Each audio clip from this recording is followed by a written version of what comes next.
하나님의 축복이 함께 하시기를 주의 이름으로 축원합니다. 우리 성도는 항상 예수님만 바라보는 삶을 살아야 됩니다. 여러분 예수만 바라보십니까? 여러분 바라볼 게 세상에 참 많지만 그럼에도 불구하고 성도는 끊임없이 예수님만 바라보고 사는 인생이어야 돼요. 여러분 다른 사람을 바라보지 마십시오. 한동훈 바라보다가 큰일 납니다. 이재명 씨 바라보다 큰일 납니다. 예수만 바라봅시다. 아멘. 남편만 바라보다가 큰일 납니다. 아내만 바라보다 큰일 나요. 우리는 오직 예수만 바라봅니다. 아멘. 왜냐하면 예수가 제일이기 때문에 그래요. 항상 예수가 첫째입니다. 여러분 이게 삶의 귀한 원칙입니다. 성경이 우리에게 말하는 아주 귀한 삶의 핵심은 너희가 예수만 바라봐라. 그 안에 모든 게 감춰져 있다. 그 안에 보화가 감춰져 있다. 그 안에 구원이 감춰져 있고 그 안에 생명이 있고 그 안에 모든 삶의 풍요가 감춰져 있다. 그러니 예수만 바라보라. 그러면 예수님께서 여러분만 바라보십니다. 아멘. 그렇게 돼 있어요. 아주 신비합니다. 여러분 복잡하게 인생 살려고 이곳저곳 기웃거리고 방황하지 마시기 바랍니다. 눈 돌아갑니다. 그렇지 않아도 눈이 째졌는데 저 찢어집니다. 주님만 앞으로 똑바로 바라보시고 주님 제일주의로 살아가다 보면 주님이 여러분을 제일로 생각하십니다. 주님이 여러분을 먼저 생각하시는 이런 비밀이 예수 그리스도만 바라보는 삶 속에서 경험됩니다. 저는 우리 성도들에게 그런 은혜가 살아있기를 주의 이름으로 간절히 축원합니다. 뿐만 아니라 성도는 끊임없이 천국 가고 싶은 마음을 잃어버려서는 안 돼요. 여러분 따라합시다. 천국 가자. 예, 항상 천국 가고 싶은 마음이 마음속에서 살아 있어야 돼요. 오늘 밤에라도 갑시다. 아멘. 자, 오늘 밤에 내가 천국 간다면 살아서 갑니까? 죽어서 갑니까? 야, 이렇게 물어보니까 또 이거 곤란하네. 뭐? 목사님 죽어? 그럼 오늘 밤에 죽는다는 거예요? 그렇죠. 천국 가야 되는데. 우리 육신의 몸을 입고 천국에 간 사람이 있기는 있어요. 그러나 정말 드물어요. 그 대부분은 육신을 땅에 묻고 갔어요. 목사님 그럼 오늘 밤에 천국 가자는 얘기는 오늘 밤에 육신의 삶을 종을 치자는 얘기인데 그 말을 맞습니까? 맞습니다. 자, 그러면 오늘 밤에 천국 가려면 뭘 먼저 해야 되겠어요? 우리 기도 오늘 은혜스럽게 하신 안수 집사님 얘기해 보세요. 오늘 밤에 천국 가셔야 되는데 뭘 제일 급하게 하셔야 될 것 같아요? 그래도 역시 안수 집사님 다르십니다. 회개하고 목사님 그동안에 번 돈 쓰고 가야죠. 이렇게 말하는 분이 있을 수 있겠지만 회개하고 여러분 정말 회개하고 저는 여러분의 삶 속에 저의 삶에도 마찬가지고 끊임없이 회개가 살아있는 이런 영성이기를 간절히 바랍니다. 여러분 우리가 인생을 살아가면서 날마다 천국 가는 소원을 품고 살아간다면 이 땅이 보여지는 것이 다 새롭게 보여지게 돼 있어요. 예수 그리스도를 통해서 하나님과의 관계 속에서 보게 돼 있어요. 천국을 향한 우리의 순례자의 발걸음은 결코 나 홀로 가는 인생이 아니라 주님과 함께 가는 인생이고 성령의 역사 속에서 가는 인생이기 때문에 다르게 보이게 돼 있어요. 여러분 항상 그런 시각을 잃지 마시고 내가 오직 예수만 바라보는 인생이어야 되는구나. 내가 날마다 천국 가는 마음을 갖고 살아야 되는구나 라고 하는 것을 놓치지 않고 여러분의 신앙을 아주 매력적인 삶으로 다듬어가고 성숙시켜서 하나님 앞에 잘했다 칭찬 듣는 이런 삶을 만들어내는 은총이 있기를 주의 이름으로 축원합니다. 사실 오늘 본문 속에서 그런 놀라운 신비의 메시지를 우리에게 전해주고 있습니다. 오늘 여러분이 본문을 보시면 오늘 본문의 양식은 제가 한동안 그런 얘기를 안 했는데 A, B, C, D, C-, B-, A-의 문학 양식으로 쓰여진 양파 구조입니다. 여러분 양파를 보면 중심에 힘이 있고 한 겹, 두 겹, 세 겹 이렇게 쌓여 있듯이 이 본문도 어떤 메시지를 전하기 위해서 이 말이 가장 메시지가 강력하게 전달되도록 하기 위해서 특별한 문학 양식을 통해서 쓰여졌는데 그것이 바로 A, B, C, D, C-, B-, A- 형식이에요.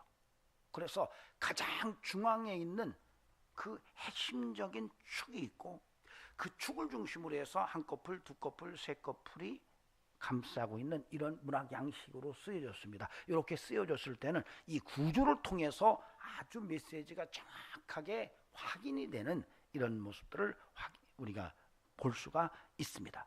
A는요 2절이에요. 2절을 같이 읽어보시겠습니다. 시작. 하나님 여호와께서 말씀하셔 이르시되 나는 여호와니라. 나는 여호와니라. 이게 핵심 키 구절체입니다. 이것과 서로 대조로 연결되어지는 A가 있습니다. 끝자락을 여러분 보시기 바랍니다. 8절 D를 보세요. 나는 여호와라 하셨다 하라 이렇게 나와요. 그러니까 제일 앞에서도 나는 여호와라 라는 말을 써놨고 그 다음에 나는 여호와라 라는 말을 맨 끝에다 썼어요. 이게 그냥 쓰여지는 게 아니에요. 수미의 아주 중요한 구절체를 드러낸 거예요. 이런 양식을 통해서 이 본문이 뭘 말하려고 하는지를 우리에게 드러내고 있어요. B는 여러분 보시기 바랍니다. 3절이에요. 3절을 보세요. 내가 아브라함과 이삭과 야곱에게 전능의 하나님으로 나타났으나 나의 이름을 여호와로는 그들에게 알리지 아니하였고, 이 B'를 여러분 보시면 8절 A에서 C예요. D 바로 앞부분. 내가 아브라함과 이삭과 야곱에게 주기로 맹세한 땅으로 너희를 인도하고 그 땅을 너희에게 주어 기업을 삼게 하리라. 여기에서는 내가 아브라함과 이삭과 야곱의 하나님이라는 얘기를 하고 있어요. B와 B'에서. 그리고 그 하나님이 어떻게 또 다른 이름으로 연결되어지는지를 설명을 하고 그 하나님이 어떤 일을 하실지에 대해서 이야기하고 있어요. 그 다음에 여러분 C를 보시기 바랍니다. C는 4절 5절이에요. 같이 읽어보도록 하겠습니다. 시작. 가나안 땅 곧 그들의 거류하던 땅을 그들에게 주기로 그들과 언약하였으니 이제 애굽 사람이 종으로 삼은 이스라엘 자손의 신음소리를 내가 듣고 나의 언약을 기억하니라. C'는 6절 B에서 C예요. 내가 애굽 사람의 무거운 짐 밑에서 너희를 빼내며 그들의 노역에서 너희를 건지며 편팔과 여러 큰 심판들로서 너희를 속량하여 너희를 내 백성으로 삼고 나는 너희의 하나님이 되리니 나는 애굽 사람의 무거운 짐 밑에서 너희를 빼낸 너희의 하나님 여호와인 줄 너희가 알지라. 여기에서 말하는 것은 애굽 사람의 밑에서 종살이하는 너희를 빼내겠다는 얘기를 해요. 애굽 사람 밑에서 신음하는 너희를 빼내겠다. 요 이야기를 서로 두면서 양파의 한 껍질을 만들고 그 핵심이 바로 D에 해당하는 6절 A절이에요. 제가 읽으면 그러므로 이스라엘 자손에게 말하기를 나는 여호와라. 그러니까 이 오늘 본문은 제일 앞에 나는 여호와라는 말이 있고요. 제일 끝에 나는 여호와라는 말이 있어요. 그리고 그 겹겹이 포장을 하다가 마지막 핵심 중에 나는 여호와라는 말이 쓰여졌어요. 이런 구조를 통해서 이 본문이 무슨 얘기를 하고 싶어 하느냐? 나는 여호와라라고 하는 의미를 확실하게 드러내는 거예요. 이게 아니 야훼라는 말이에요. 아니 야훼. 나는 여호와야 이 얘기를 하는 거예요. 오늘 본문은 이걸 읽지 않으면 본문을 확실하게 읽어낼 수가 없어요. 도대체 하나님이 왜 나는 여호와라고 그렇게 얘기했는지를 우리가 읽어낼 수 있어야 됩니다. 그래서 우리는 오늘 이 본문을 통해서 나는 여호와다, 아니 야훼라는 말의 의미를 우리가 한번 들여다보는 시간을 갖겠습니다. 따라합시다. 나는 여호와다. 그러니까 나는 아니에요. 그냥 하나님이 하시는 말씀이에요. 아니 야훼. 히브리 말에서 나는이라는 말은 아니, 아노키, 아나흐누 뭐 이런 그 편칭들이 있습니다. 근데 오늘 여기서는 아니 야훼, 나는 여호와다. 왜 하나님께서 이스라엘 백성들에게 모세를 보내시면서 오늘 말씀을 주셨는데 거기서 뭐나 구조적으로 아니 야훼, 나는 여호와라는 말을 이렇게 강력하게 구조를 통해서 말씀하고 계실까? 그런데 우리가 이 본문을 조금만 자세히 들여다보면 이게 왜 이렇지라는 의문점을 금방 찾을 수가 있어요. 여러분 3절을 보시기 바랍니다. 내가 아브라함과 이삭과 야곱에게 전능의 하나님으로 나타났으나 나의 이름을 여호와로는 그들에게 알리지 아니하였고. 아브라함과 이삭과 야곱에게는 내가 전능의 하나님 엘 샤다이의 이름으로는 나타났어. 그런데 내가 여호와 야훼라고 하는 이름으로는 알리지 않았거든. 이렇게 얘기하는 거예요. 이게 왜 이상하냐면요, 그러면 모세 때 처음으로 여호와라는 야훼라는 이름으로 아니 야훼 나는 야훼야 이렇게만 처음 말씀하신 게 아니라는 거예요. 여러분 창세기를 읽다 보면 여호와 야훼라는 이름이 75번이나 언급돼요. 무슨 소리지? 이미 아브라함과 이삭과 야곱의 삶에서 그들이 여호와 하나님에 대해서 야훼 하나님에 대해서 분명하게 고백하고 그 하나님을 만나면서 비전도 받고 하나님의 은혜도 받고 여러 가지 하나님의 축복을 직접적으로 확인했는데, 어떻게 여기에서는 내가 아브라함과 이삭과 야곱에게는 엘 샤다이 전능의 하나님으로는 내가 드러냈지만은 야훼라고 하는 아니 야훼라는 말로는 내가 나 자신을 알린 적이 없어라고 말하는가? 이게 뭔가 모순일까? 이렇게 우리가 금방 느낄 수 있는 그런 본문이 3절이에요. 그런데요, 성경에서 여러분이 아시기 바랍니다. 성경은 모순이지만 다 짝을 갖고 쓰여져 있습니다. 난 너무나도 신비합니다. 여러분, 이 신약에 가면은 가룟 유다가 예수님을 은 30에 팔아요. 근데 구약에 오면은 요셉을 팔아먹을 때 누가 팔자고 하는지 아세요? 유다가 팔자고 그래요. 어떻게 이럴 수가 있나? 저는 가끔가다 그런 아주 쉬운 문제를 놓고도 이거 참 신기하다 그래요. 세상 신기한 게 참 많지만 성경에 아니 유다가 요셉을 팔 때 은 20에 팔자고 제안을 해요. 그런데 신약에 가면 가룟 유다가 예수님을 은 30에 팔자고 팔아넘겨요. 모순 같은데 희한하죠? 그 성경은요, 때로는 어떤 기록들이 쓰여지다가 어떤 반전이 나온다든가 어떤 표현에 전혀 다른 어떤 모습들이 언급됐을 때는 오히려 그것이 굉장히 중요한 영적인 메시지를 담고 있는 경우가 거의 대부분입니다. 그러니까 이 본문도 이게 내가 아브라함과 이삭과 야곱에게는 엘샤다이로는 내가 알려줬어. 그러나 그들에게 내가 아니 야훼라는 말로는 내가 알리지 않았거든. 이렇게 기록한 것의 기능을 봐야 돼요. 이게 논리적으로는 안 맞거든요. 왜? 이미 그들에게 야훼 하나님으로 등장하셨거든요. 오히려 엘샤다이라고 하는 전능의 하나님이라는 말이 직간접적으로 창세기에서 7번 나와요. 그러니까 이게 이 문학 그 언급으로 봤을 때는 이게 논리성이 상실됐는데, 그렇다면 이것에 이 아니 야훼의 의미가 가진 기능을 보면 이렇구나라고 하는 것을 우리가 쉽게 이해할 수가 있습니다. 그리고 그것을 발견했을 때 우리가 하나님께 어떤 삶을 살아내야 하는지를 깨달을 수가 있어요. 자, 왜 이렇게 모순 속에서 하나님께서는 내가 야훼라고 그렇게 말씀하셨을까? 놀라운 것은 이 설명을 비와 비다시해서 조명을 해줍니다. 왜 이런 양식으로 전혀 논리에 맞지 않는 언급을 하셨는가에 대해서 보조적인 조명빛을 보여주는 게 바로 비와 비다시예요. 3절 그리고 8절 A에서 C에 해당하는 구절이 서로 양파 껍질로 나는 야훼다라는 말을 감싸고 있는데, 그 내용을 제가 읽어보면 내가 아브라함과 이삭과 야곱에게 전능의 하나님으로 나타났으나 나의 이름을 여호와로는 그들에게 알리지 아니하였고, 비다시 내가 아브라함과 이삭과 야곱에게 주기로 맹세한 땅으로 너희를 인도하고 그 땅을 너희에게 주어 기업을 삼게 하리라.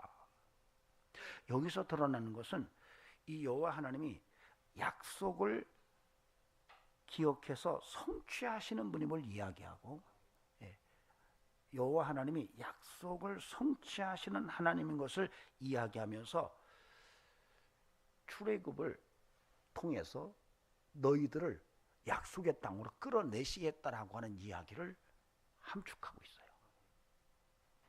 이 말은 뭐냐면 아브라함과 이삭과 야곱에게는 출애굽의 의미의 하나님, 거대한 제국 바로의 왕국에서 이스라엘 백성을 하나님께서 강력하게 이끌어내시는 하나님으로는 한 번도 하나님께서 말씀하시지 않으셨다는 얘기예요. 그냥 개인적으로 아브라함에게 나타나시고 이삭에게 나타나시고 야곱에게 나타나셔서 내가 너의 야훼 하나님이야 라고 말씀은 하셨고, 그 하나님께서 그들에게 구체적으로 삶의 언약과 어떤 하나님의 약속들을 성취해내는 것은 있었지만, 거대한 나라를 상대로 해서 그 야훼 하나님께서 그 백성을 끄집어내서 언약의 땅으로 이끌어내는 것에 대해서는 한 번도 얘기하지 않았다는, 내가 알리지 않았다는 얘기를 하는 거예요. 당시 이스라엘 백성들은요, 정황을 좀 우리가 들여다보면 하나님께서 모세를 택하셔서 아론과 함께 바로에게 보내십니다. 바로에게 가서 모세와 아론이 이 백성은 하나님 백성이니까 내놔라, 사흘쯤 가서 광야에서 우리가 하나님을 예배하고 싶다 이렇게 말하니까 바로가 그 얘기를 딱 듣고, 이 싸가지 없는 것들 봐라, 시간 많구나 이것들, 야 이것들이 정말 배가 기름이 껴가지고 지금 일이 없는가 보다, 야 일을 더블로 시켜, 이렇게 명령이 내려가지고 그 모세와 아론이 와서 바로에게 내 백성을 내놓으라는 말을 듣자마자 그 노예 생활하던 이스라엘 백성들은 일거리가 더블로 생겨버렸어요. 이렇게 되니까 이스라엘 백성들이 모세와 아론을 이게 원망한 듯이 바라보면서 도대체 이게 뭐냐라고 하는 정황 속에서 나오는 말이에요. 그때 이스라엘 백성들은 하나님 안 될걸? 하나님 안 될 거야. 이 나라가 어떤 나라인데, 이 파라오가 지키는 이 거대 제국, 이 애굽을 어떻게 무너뜨리고 우리를 끄집어낸다는 얘기야. 이거 안 될 것 같은데, 이거 안 될 것 같은데, 안 돼, 이렇게 생각하고 있었던 거죠. 그런 상태 속에서 지금 이 본문은 아니야, 아니 야훼, 내가 누군데, 나는 야훼야, 내가 너희들을 이끌어낼 수가 있어 라고 하는 얘기를 지금 하고 있는 겁니다. 여러분, 여러분이 믿는 여호와 하나님은 역사의 주인이심을 믿으시기 바랍니다. 사실 여기서 나오는 얘기는, 그래 너희들이 지금까지 봤던 대제국 파라오의 그 이 에집트 땅에서 그가 왕도로 됐지만은 진짜 역사의 주인은 나 야훼야 라고 하는 얘기를 하는 거예요. 역사의 주인은 나다. 아니 야훼, 역사의 주인은 나야. 너희가 알아야 돼. 그걸 안 될 것 같아? 아니야. 나는 능히 너희들을 그 압제 속에서 끄집어낼 수 있어. 나는 역사의 주인이야 라고 하는 의미로 아니 야훼, 나는 야훼라고 그렇게 이야기를 하고 있다는 사실입니다. 여러분, 그 야훼는 바로 예수입니다. 야훼는 오늘 저와 여러분에게 예수 그리스도예요. 여호와 하나님이 역사의 주인이듯이 예수 그리스도가 역사의 주인이시고, 그분이 내 인생을 또한 이끌어 가시고 우주의 모든 만물을 섭리하시는 창조주라는 사실을 오늘 우리가 이 말씀 속에서 깨닫고 그 말씀을 붙들고 날마다 우리의 삶 속에서 예수님의 이름을 부르며 승리의 삶을 만들어가는 이런 영성이 요구되고 있다는 사실입니다. 여러분, 야훼라는 이 말을 유대인들이 테트라그람마라고 말합니다. 4글자 용어거든요. 야훼라는 이름이 자음 4개로 되어 있어요. 이걸 못 읽었어요. 왜냐하면 하나님의 이름을, 너무 경외한 그 이름을 읽을 수가 없어서. 우리가 그렇잖아요. 어디 가서 아버님 성함이 뭐야? 그러면 곧바로 아무개입니다 이렇게 얘기 안 하고 뭐라 그러죠? 서자, 창자, 우자입니다 이렇게 얘기를 해요. 근데 더 존엄해지면 뭐래요? 그분 이렇게 말해요. 절대 아버지라고도 안 해요. 그분 이렇게 말해요. 어르신 이렇게 말해요. 그러다 이름 잃어버린 거예요. 이스라엘 백성들이 하나님의 이름이 너무 경이로워서 못 읽다가 그 이름을 읽는 법을 잃어버렸어요. 그게 나중에 이제 야훼라고 이름을 했는데, 여러분 이게 아주 신기한 거 아십니까? 고고학 쪽에서 이 야훼가 헬라어로 이야후라고 읽어요. 이야후. 근데 이것이 나중에 야호라고 바뀌어요. 여러분 이 야호 어때요? 지금은 산에 올라가서 야호 하면 얻어맞습니다. 야 이마 정신 차려, 지금 이 산속에 있는 새들이 다 놀래, 네 더러운 목소리 때문에, 이렇게 얘기를 해요. 그래서 함부로 야호를 못하지만 옛날에는 우리 김종영 전원 산에 올라가면 야호 그랬어요. 근데 저는 제가 어느 날 그 신학을 이렇게 연구하다가 이것 봐라, 야훼가 야호네. 원래 여러분 이게 그 구라파에서는요 이 야호의 기원을 모릅니다, 지금도. 그러나 이게 이제 서양 발음은 야후라고 불러요. 근데 우리는 야호라고 부르고 기원을 몰라요. 근데 무슨 용어로 쓰이냐면, 위급한 상황 속에서 산에 갔을 때, 위급한 상황이 벌어졌을 때 구조 요청을 할 때 치는 의성어예요. 우리말로는 사람 살려 이 소리예요. 야호라는 말이, 야후라는 말이 우리말로는 사람 살려주세요 라고 하는 이런 의미로 쓰여져요. 그런데 야훼가 야호예요. 야훼가 고고학적인 발굴물을 통해서 야호로 표기된 것이 확인됐어요. 그 긴 세월 동안에 변하지도 않았어. 변했을 수도 있지만 여러분, 야훼는 야호와 같은 표현법이에요. 저는 부탁드립니다. 야호 부르세요. 신나면 우리는 야호 그러잖아요. 야호 하나님. 가슴 답답할 때 여러분 깊은 산 속에 들어가서 여호와여 주님 하고 불러보세요. 언제부턴가 대한민국의 산골에서 주님 하는 소리가 사라졌어요. 교회 안에서 야호 여호와여 하는 소리가 사라졌어요. 아니 야훼 나는 이 역사의 주인이야 라고 말씀하시는데, 오늘 그 음성을 들은 하나님의 백성들이 주여 여호와여 라고 하는 이 외마디 외침을 잃어버렸다는 것은 심각한 위기라는 거예요. 여러분, 국가가 유명한 정치인이 없어서 희망을 잃어버리는 게 아니에요. 진정한 국가의 희망은 야호를 외치는 성도들의 그 부르짖음 속에서 희망을 찾을 수가 있는 거예요. 이걸 믿고 사는 게 성도예요. 여러분 삶의 현장 속에서 주님을 부르시기 바랍니다. 나는 야훼라고 말씀하시는 그 하나님을 부르시기 바랍니다. 야호라고 부르시기 바랍니다. 예수여라고 부를 수 있기를 바랍니다. 주님이라고 부르면서 여러분 삶의 역경과 삶의 모든 수고하고 무거운 짐을 이겨내는 그런 영성의 성도가 되기를 주의 이름으로 간절히 축원합니다. 그 다음에 오늘 이 본문 속에서 들려오는 메시지는 바로 4절, 5절 그리고 6절, B절에서 C절, 그 다음에 7절이에요. 이것은 C와 D와 C-를 통해서 우리가 볼 수가 있습니다. 아까 D는 바로 핵심 축이라고 그랬어요. 그러므로 이스라엘 자손에게 말하기를 나는 여호와라. 이 여호와라, 나는 여호와라, 아니 야훼라는 말을 감싸고 있는 중요한 두 구절체가 바로 C와 C-인데, C는 가나안 땅 곧 그들의 거류하는 땅을 그들에게 주기로 그들과 언약하였더니 이제 애굽 사람의 종으로 삼은 이스라엘 자손의 신음소리를 내가 듣고 나의 언약을 기억하노라. C-는 내가 애굽 사람의 무거운 짐 밑에서 너희를 빼내어 그들의 노역에서 너희를 건지며 편팔과 여러 큰 심판들로서 너희를 속량하여 너희를 내 백성으로 삼고 나는 너희의 하나님이 되리니 나는 애굽 사람의 무거운 짐 밑에서 너희를 빼낸 너희의 하나님 여호와인 줄 너희가 알지라. 나는 너희의 언약을 기억한다라고 말해요. 그리고 너희는 알아야 된다 이렇게 말해요.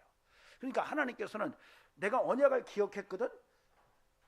그 언약이 실현되고 성취되는 것을 너희가 알아야 돼. 요 얘기를 하는 거예요. 그런데 그 내용이 뭐냐면 놀랍게도 이스라엘 자손의 신음소리를 들으신 거예요. 그리고 무거운 애굽 사람의 무거운 짐 밑에서 너희를 빼내요. 이렇게 얘기해요. 그러니까 아니 야훼, 나는 야훼다라고 말씀하시는 이 중심축을 감싸고 있는 두 구절째 C와 C-에서 이야기하는 것은 너의 신음소리를 듣고 내가 애굽 사람의 밑에서 신음하는 너희를 빼내겠다라고 하는 얘기를 하는데, 그것을 내가 기억하고 있고 너희는 그것을 알아야 된다라고 하는 얘기를 하는 거예요. 여러분, 여기서 우리는 하나님께서 그의 선택한 언약 백성들에게 어떤 삶을 원하시는지를 읽어낼 수가 있어요. 여러분, 하나님께서는 창조주 하나님, 역사의 주인이신 하나님은 하나님의 선택된 백성들이 세상 임금 바로 밑에서 억압을 당하며 신음하는 삶을 그대로 두기를 원치 않으신다는 거예요. 그들을 그 세상 임금 밑에서 빼내시기를 원하신다는 거예요. 하나님이 그걸 원하신다는 거예요. 여러분, 이 놀라운 은혜가 오늘 우리에게 다시 한번 고백될 수 있기를 간곡히 부탁을 드립니다. 여러분, 하나님께서는 여러분이 세상 임금 밑에서 신음하고 있는 삶을 계속 살아가기를 원치 않으신다는 거예요. 하나님은 그런 여러분을 빼내시기를 원하세요.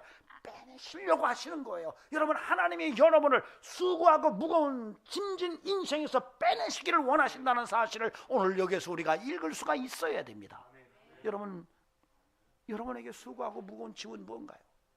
지금 여러분이 살면서 삶의 현장 속에서 여러분 스스로가 느낄 때 나 수고하고 무거운 짐이 너무 많아. 그 수고하고 무거운 짐이 뭔가요? 오늘 여호와 하나님께서는, 아니 야훼 창조주 하나님, 이 역사의 주인이신 하나님께서는 그런 여러분에게 이제는 거기서 나와야 될 때라고 그렇게 말씀하시면서 너희가 그것을 알아야 된다, 내가 너희를 거기서 빼낼 거야 라고 하는 말씀을 하고 계시다는 사실이에요. 여러분, 그리스도인은 수고하고 무거운 짐진 인생에서 해방을 경험하는 영성을 가진 하나님의 사람들입니다. 주께서 말씀하시죠. 마태복음 11장 28절 29절 30절에서 야, 수고하고 무거운 짐을 줬어? 내게로 와. 내가 너희를 쉬게 하겠어. 내 멍에를 쥐고 내게 와서 배워. 그러면 너희가 쉼을 얻을 거야. 내 멍에는 쉽고 가벼워. 이렇게 말씀하세요. 이 말은 뭐냐면 세상에 살다 보면 수고하고 무거운 짐을 질 수밖에 없는 인생인 것이 우리인 거예요. 그런 수고하고 무거운 짐진 인생에게 주님께서는 내게로 와라. 내가 너희를 쉬게 할 거야. 이렇게 말씀하세요. 오늘 본문 속에서 아니 야훼, 여호와 하나님께서 이스라엘 백성들에게 하시는 말씀은 아니 야훼, 나는 야훼야. 내가 누군 줄 알아? 너희들을 애굽의 바로의 폭정 밑에서 너희를 빼낼 하나님이야. 이 얘기를 하는 거예요.